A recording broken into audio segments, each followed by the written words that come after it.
The moment you all have been waiting for. Hi, everybody. Okay, as you all know, we're en route to Fort Myers, Florida, where the President and First Lady will meet with local residents and small business owners impacted by Hurricane Ian. They will survive the damage. They will survey the damage, receive an operational briefing on ongoing recovery efforts, and thank federal, state, and local officials working around the clock to provide life-saving assistance and supporting recovery. Most importantly, the President and First Lady will reaffirm their commitment to helping the people of Florida as they recover and rebuild from this devastating storm. As part of that commitment, President Biden will announce today that he is doubling the amount of time the federal government will cover the full cost of clearing debris, distributing food and water, and supporting shelters. Throughout the day, the president will be joined by state and local officials, including Governor DeSantis, Senator Rick Scott, Senator Marco Rubio, Congressman Byron Daniels, Lee County Chairman Cecil Pendergrass, Mayor Ray Murphy, as well as other federal, state, and local officials. I also want to take the opportunity to remind you all, though we have briefed on this before about the actions President Biden has taken to date, even before Hurricane Ian made landfall, President Biden approved the state's disaster declaration request and directed his team to mobilize federal resources to help Florida prepare for the storm. And every day since, President Biden has directed his entire administration to prioritize life-saving actions and ensure delivery of essential services and support to survivors. Nearly 4,000 federal personnel are on the ground now providing emergency power to hospitals, serving millions of meals, and evaluating the structural safety of buildings.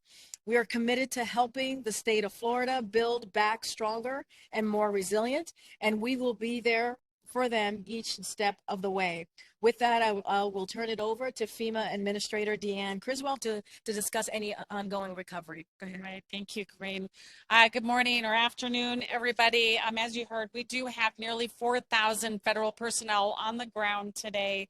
That includes FEMA personnel, as well as our other federal partners, like the Army Corps of Engineers, the Department of Defense, the Department of Interior, still on the ground. We have 17 search and rescue teams still in Lee County that are going door by door to make sure that we have accounted for everybody. Yesterday alone, they were able to assess 24,000 structures. They're going to continue to be in the county until every structure has been looked at and cleared to make sure nobody still needs rescue. We opened our first disaster recovery center yesterday, and we're going to open 3 more tomorrow. We're going to continue to open these centers around the state and the other parts of the state as well that have been impacted as a place where individuals can go to get assistance. And today's, or the one that's in Lee County, is also co-located with the state's insurance village. So individuals can go talk to their insurance company, then they can come see what they're eligible for with FEMA. The SBA will also be there. They can find out if they're going to need or want a loan, as well as other nonprofit, non-governmental organizations to help meet some of those initial needs.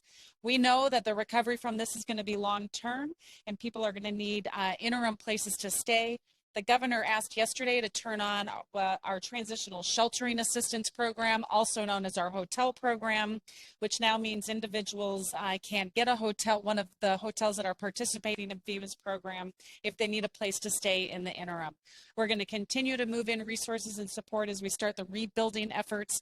And as always, we're going to be really focused on, as we rebuild, that we're doing it in a way that's going to make these communities more resilient. And so specific questions. You just touched on what FEMA is doing to help people who were displaced find temporary housing. What is FEMA's role in helping individuals find permanent housing? Yeah, this is going to be a very complicated recovery process for long-term housing and permanent housing for many families. There are communities that have to be completely rebuilt. So our role is to provide that temporary housing for families as they're working through what we can do to support their permanent rebuilding. We will be working with the state to activate our direct housing program, which means we can do things like bring in our own mobile homes that they can stay in temporarily, it gives us a bunch of other tools that we can use as well. But we're going to have to bring in the full federal family, right? And so we've already provided a mission assignment, what FEMA does to direct other federal partners to get engaged in the disaster recovery process. So we did a mission assignment to the Department of Housing and Urban Development to begin the planning for what the long-term needs are going to be to help get these people their permanent housing solution. And everybody's going to have a unique situation. And so we're going to have to do some really extensive case management to get everybody understand what their needs are and get them on their road to recovery and into their final housing solution. Do you feel like you've accounted for most people, or is the death toll likely to go up some? Yeah, I would defer to the state. They're the ones that are capturing that information. We're providing search and rescue assets to assist them in that process. Property insurance expenses are about triple the national average in Florida, and about 12% of Florida homeowners don't have any property insurance. Do you believe the market is fairly pricing in the risks, or is there the potential for gouging that are leaving a lot of people unprotected? So we know the insurance industry is extremely complicated, and I can't speak to the specifics because I am not an insurance expert. I do know that people that had insurance policies, Florida also has programs in place to make sure that they can support and indemnify these insurance companies to help them make sure that they're paying their claims. I think that it's going to take an all-of-government approach to look at if there's any long-term issues as a result of this disaster. Residents on the ground are saying that they're waiting hours-long delay for FEMA assistance. What are you doing to bring down those times? Yeah, so I did just get a report of a place in Charlotte County where there's long lines. That's an insurance village where the state has set up, and we have sent personnel to co-locate them. It's not one of our disaster recovery centers yet. We are surging more people in there right now, as it turns out that there's a lot of people that went to this location. As we hear about those, we're going to continue to surge people into those areas because we know that there's a lot of people that need help. And as we start to stand these up, we know that people want to talk to somebody, right? They want to do face-to-face. And so we'll continue to move people in as we stand up our permanent facilities, but also as we're supporting some of these. But even outside that village, just for FEMA assistance in general, like long waits on the phone, like what are you doing to bring those down? Yeah, so in the very beginning days of a disaster, it's always congested. So there's a couple of things. We actually partner with the IRS and they give us backup. So we brought them in so they can help take some of the pressure off of our system. We also surge in some of our own personnel that we have cross-trained. And so we've done that. So thousands more operators, I guess for lack of a better word, have been brought in to support this. We also have a callback option. And so if you have a long wait, you can ask for a callback and we will call them back. And we also, just really, if you have internet connectivity, one of the easiest ways is to go to disasterassistance.gov. The disaster declaration has been extended another 30 days. Do you have an estimate of how much this is going to cost the federal government? Yeah, we are still very much in the life-saving and stabilization mode. They are just beginning the assessments of what the actual extent of damages to the infrastructure. It's going to be in the billions. How many billions, I don't know yet, but it will certainly be in the billions and perhaps one of the more costly disasters that we've seen in many years. And a follow-up to Francesca's question, as people do start to rebuild and consider where they're going to rebuild, does the White House's administration have any recommendation as far as rebuilding in these areas that we saw completely wiped off? Now that weather is changing, climate change is taking an impact, should they reconsider possibly building on some of those beaches and coastal areas? Yeah, it's a fair question. And I think the biggest thing that from FEMA's perspective, we want to make sure people understand what their risk is so they can make informed decisions about where they want to rebuild. Ultimately, zoning and codes and standards are a state responsibility, but our focus is going to be making sure that we educate people on what their risk is so they can make better decisions on what they're going to do as they choose to rebuild there or if they choose to go somewhere else. Talk a little bit about what FEMA is doing to reach some of the underserved communities, places that might not have access to the internet, might not be able to get in touch with you as easily as some of the other places. We have disaster survivor assistance teams. They have been going out into neighborhoods. They walk with their iPads and they can help people register that way. Honestly, one of the best things is when you all give us information about some of the communities that feel like they haven't been heard. And we heard about the Dunbar community. As soon as we got that information, we sent teams out into that community and we were able to register people on the spot. And so there's a lot of people impacted by this. Really appreciate the feedback that we get from the press to let us know if there's areas that we're missing so we can get those teams, those disaster survivor assistance teams in those areas. Question about the decision to double the amount of time for the disaster assistance. Was that a request that came from Governor DeSantis? How did that decision come? We know that in Puerto Rico, the governor did ask for 180 days. How did that process play out? Yeah, Governor DeSantis asked for in his original request 60 days. Our standard is to give 30 days until we understand what the impacts are. In this situation, this is catastrophic, right? And so I'm not going to compare disaster to disaster, but this one is catastrophic. There's still many homes underwater. We want to encourage people to help remove debris faster, but we know it's going to take them a long time to get in there. And so 60 days just seemed reasonable because it's going to take them a long time just to get into their homes and start that process. Regarding housing, some critics have accused the National Flood Insurance Program of providing incentives for people to rebuild destroyed homes and commercial property in the high-risk flood areas, when actually they should be encouraging people to do the opposite, these critics say. Do you agree or disagree? And should the NFIP be re-examined in light of the changing climate and sea levels? Well, I haven't read what you're talking about on the critics, but what I can say is that we recently rolled out our risk rating 2.0 for the National Flood Insurance Program. And what it's doing is people now have to pay their premium based on their risk. And so there's been a lot of reporting on families that have had tremendous increases in their premiums. It's because they have great risk. Right. And so the way the Risk Rating 2.0 program is now is you know what your risk is and your premiums reflect your risk. And then those individuals that don't have a greater risk, their premiums are actually coming down. They're not subsidizing these homes that have been in higher risk areas.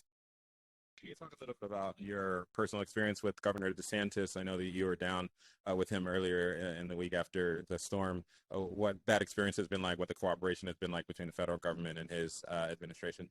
We have a really cohesive team that's down there. I spoke with the governor Friday before the landfall. I spent the day with him the following Friday assessing the damage and surveying the damage. We talked about what his concerns were, what his needs are going to be. And my regional administrator, Gracia Check, she has been on the ground with him and the state director since before landfall. It's a really good team down there, very focused on helping people in Florida and what their needs are. How long do you expect the initial funds to Florida to last? So this disaster, the funds are going to be there for as long as we need to support them, right? And so the categories of assistance that are turned on right now support debris removal, emergency measures like overtime, temporary repairs. As we look into the permanent repairs, it's a reimbursement process. And so as they make their repairs, we will reimburse them for the costs that they are incurring to repair the critical infrastructure, the public infrastructure, and we'll work with them until they get that completed. Thank you. Thank you, Administrator. Appreciate it.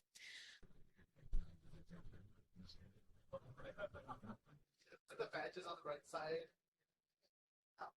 I don't have another topper, anything at the top. Who wants to go first? Josh, you want to kick us off? Yeah, let's start off with OPEC. Yeah. All right. So based on what OPEC's proposed, two questions. One, does the U.S. view Saudis as a trustworthy partner? And two, would a production cut in oil help Putin because it would raise prices possibly? There was a statement on the OPEC decision that went out while we were all in the air. It came out from Jake Sullivan and Brian Dees. So just wanted to make sure that you guys are all aware of that. So let me just say a couple of things and just kind of lift up some of the things that came out of that statement. So OPEC's decision to cut production's quotas is short-sighted, while the global economy is dealing with the continued negative impact of Putin's invasion of Ukraine. If there's a meaningful price impact of OPEC's decision, it will particularly be on low and middle income countries. The president's efforts have made progress bringing down U.S. gas prices since the beginning of the summer. Gas prices are down nearly $1.20, and the most common price at gas stations today is $3.29 per gallon. The president is determined to ensure that progress continues. At the president's direction, the Department of Energy will deliver another 10 million barrels from the Strategic Petroleum Reserve to the market next month as part of the historic 180 million barrel release the president ordered back in March. And the president will continue to direct SPR releases as necessary. He is directing the Secretary of Energy to explore any additional responsible actions to continue increasing domestic production, which is on track to break a historic record next year. And the president is once again calling on U.S. energy companies to keep bringing pump prices down by closing the historically large gap between wholesale and retail gas prices. In light of today's action, the president's administration will also consult with Congress on additional tools and authorities to reduce OPEC's control over energy prices. And lastly, today's announcement is a reminder of why it is so critical that the United States reduce its reliance on foreign sources of fossil fuels. With the Inflation Reduction Act, we are making a historic investment in accelerating the transition to clean energy. As it relates to Russia, your last question first. Look, it's clear that OPEC Plus is aligning with Russia with today's announcement, and I'll leave it as that is as I just laid out. We're dealing with a time where we are, the global markets the global economy is responding to Putin's war, and so by making this decision, it is going to have an effect on low and middle economic income countries, and so that's where we are today. So I'll leave it there. And what was your first question? I missed it. Are the Saudis a trustworthy partner? What we think is that this decision by OPEC Plus is one purported self-interest is a mistake, and it's misguided. What does this do to U.S. relations with Saudi Arabia? Look, I can speak to this particular decision. And again, it's a short-sighted decision. It is its on its own purported self-interest that OPEC Plus made the decision upon, and so we see it as a mistake on this particular decision. It's a hostile act. Look, again, I could speak to this decision. It's a mistake, and I'll just leave it there. Can you give us an update on additional sanctions on Iran? Right, Sanctions on Iran. Do you have an update on that new announcement? Don't have any more to say on any additional sanctions. I did say this week we'll hear more from the U.S., but I do want to say that we have taken actions. We are making it easier for Iranians to access the internet, including through facilitating greater access to secure outside platforms and services. We're also holding accountable Iranian officials and entities such as the morality police that are responsible for employing violence to suppress civil society. And as I said, this week the United States is going to be imposing further costs on perpetrators of violence against peaceful protesters, and will continue to hold Iranian officials accountable and supporting the rights of Iranians to protest freely. So once we have more, we'll certainly share that. Is the President Biden willing to send humanitarian aid to Cuba after the hurricane? So we have been, first of all, our hearts go out to, oh my gosh, it's getting so bumpy. Our hearts go out to Cuban people at this difficult time.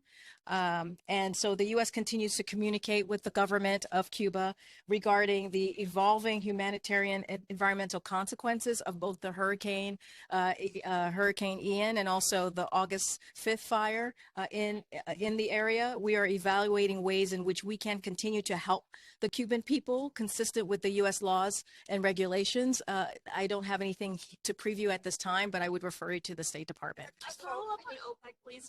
Did the administration actively try to avoid this outcome and talk to OPEC members to avoid this cut down in production?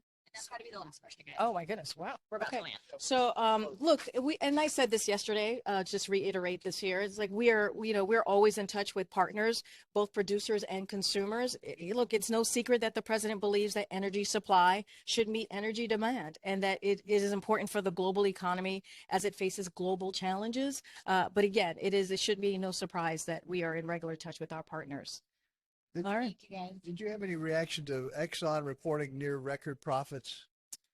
Yes, I do. I can give this to you really quickly. Energy companies are making record profits, with refiners and retailers also posting margins that are well above average. As the president has said, these companies need to focus on passing through savings to their customers. The gap between wholesale and retail price of gasoline is too wide. Energy companies need to bring down their retail price. Just get one in here. You said yesterday that we're not going to be considering new releases from the Strategic Petroleum Reserve. So what is the White House planning to do to keep gas prices from spiking? So, as you know, we've been working on this for months. The president has taken historic steps to keep gas prices down. So here's, so gas prices, we've seen increase in the West and the Midwest in recent weeks because of specific refinery issues. We've called on those refiners to operate safely but quickly come back online, and we've been clear and said again today that U.S. energy companies must keep bringing pump prices down by closing this historically large gap between wholesale and retail gas prices. Okay, got it. Sorry. Thank you.